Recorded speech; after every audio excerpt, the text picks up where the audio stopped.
രാഹുൽ മാങ്കൂട്ടത്തിൽ എവിടെ എന്നുള്ളതാണ് രാഷ്ട്രീയ കേരളം മുഴുവൻ കഴിഞ്ഞ കുറച്ചു ദിവസമായി ചോദിച്ചുകൊണ്ടിരിക്കുന്ന ചോദ്യം. രാഹുൽ കുമ്പിടിയാണോ എന്ന കാര്യം പോലും പലർക്കും സംശയം തുടങ്ങി. രാഹുലിനെ തിരുവനന്തപുരത്ത് കോടതിയുടെ മുന്നിൽ കണ്ടുവെന്നും വക്കീൽ ഓഫീസിൽ വന്ന് ജാമ്യ ഹർജി ഒപ്പിട്ടുപോയി എന്നും പാലക്കാട് ഉണ്ട് എന്നും അല്ല തമിഴ്നാട്ടിലേക്ക് കടന്നു എന്നും അങ്ങനെ മുക്കിനും മൂലയിലും രാഹുൽ ഉണ്ട് എന്ന തരത്തിൽ അഭ്യൂഹങ്ങൾ പരക്കുകയാണ്. തൂണിലും തുരുമ്പിലും ഉണ്ട് എന്ന് പറയാൻ രാഹുൽ ദൈവമല്ല. പീഡന കഥയിലെ കേരള മനസാക്ഷിയെ ഞെട്ടിച്ച വില്ലനാണ്. മുൻകൂർ ജാമ്യാപേക്ഷ കൊണ്ട് രാഹുലിന്റെ അറസ്റ്റ് തടഞ്ഞുവെക്കാനാകില്ല എന്ന് നിയമം ഉറപ്പിച്ചു പറയുമ്പോൾ രാഹുൽ മാളത്തിൽ നിന്ന് പുറത്തു വന്നാൽ ഉറപ്പായും അറസ്റ്റ് എന്ന കാര്യം സംശയമില്ല. ഒളിവിൽ കഴിയുന്ന രാഹുൽ മാങ്കൂട്ടത്തിൽ MLA അറസ്റ്റ് ചെയ്യാൻ തിരക്കിട്ട നീക്കം തുടർന്ന് പോലീസും നാലുപാടും ഓടുകയാണ്.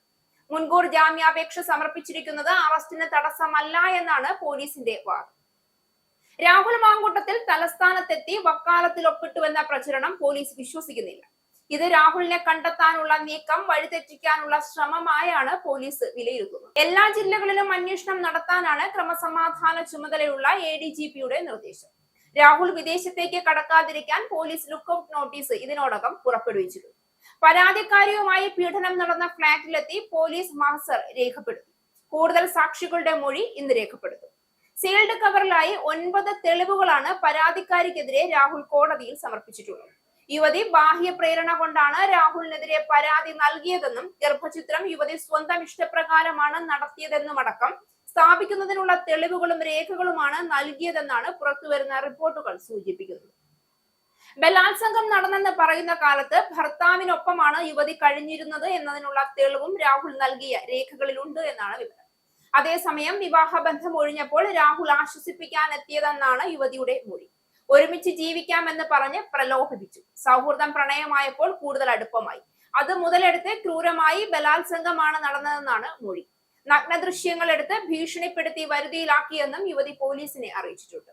അതിജീവിതയുടെ ഫോൺ പോലീസ് കസ്റ്റഡിയിലെടുത്തതായാണ് വിവരം. ഇനി എത്രയൊക്കെ വെളുപ്പിച്ചാലും ശരി, സ്ത്രീ മറ്റൊരാളുടെ ഭാര്യയാണ് എന്നത് ഒളിച്ചുവെച്ച് രാഹുൽ മാങ്കൂട്ടത്തിലുമായി ബന്ധം സ്ഥാപിച്ചതാണെങ്കിലും ആ സ്ത്രീക്ക് രാഹുൽ അറിയാതെയല്ല രാഹുലിന്റെ കുഞ്ഞു ജനിച്ചത്. കുഞ്ഞിനെ നശിപ്പിക്കാൻ രാഹുൽ മുൻകൈയെടുത്തതും രാഹുലിന്റെ ശബ്ദരേഖകൾ അടക്കം പുറത്തുവന്ന തെളിവുകളും കഥയുടെ നിജസ്ഥിതി എന്താണ് എന്ന് വളരെ വ്യക്തമായി കേരളത്തിന് ബോധ്യമാക്കി കൊടുത്തു കഴിഞ്ഞു. തിരഞ്ഞെടുപ്പ് മുൻനിർത്തി രാഹുലിനെ അറസ്റ്റ് ചെയ്യാനുള്ള നീക്കം മന്ദഗതിയിലാക്കുന്നതാണെന്നുള്ള ആരോപണം ഉയരുന്നതിനിടയിലും രാഹുലിനെതിരെ കേരളത്തിലും കേരളത്തിനു പുറത്തും അതിശക്തമായ വല വിരിച്ചിരിക്കുകയാണ് കേരള പോലീസ്.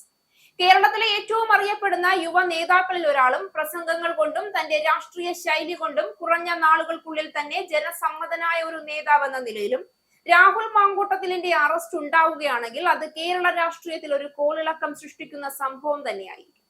മുൻകൂർ ജാമ്യം രാഹുലിനെ അറസ്റ്റ് ചെയ്യുന്നതിന് തടസ്സമല്ല എന്ന് പോലീസ് വാദിക്കുമ്പോൾ അതിൽ പിണറായി സർക്കാരിന്റെ ഗൂഢാലോചന ഉണ്ട് എന്ന വാദവും ഇനി കൂടുതലായി ഉന്നയിക്കപ്പെടും. എന്താണെങ്കിലും ഉപ്പ് തിന്നവൻ വെള്ളം കുടിക്കുമെന്ന തിയറി പണ്ടും ഇപ്പോഴും മാറ്റി എഴുതിയിട്ടില്ലാത്ത സ്ഥിതിക്ക് രാഹുൽ ഉപ്പ് തിന്നിട്ടുണ്ടെങ്കിൽ വെള്ളം കുടിക്കുമെന്ന കാര്യം ഉറപ്പാണ്.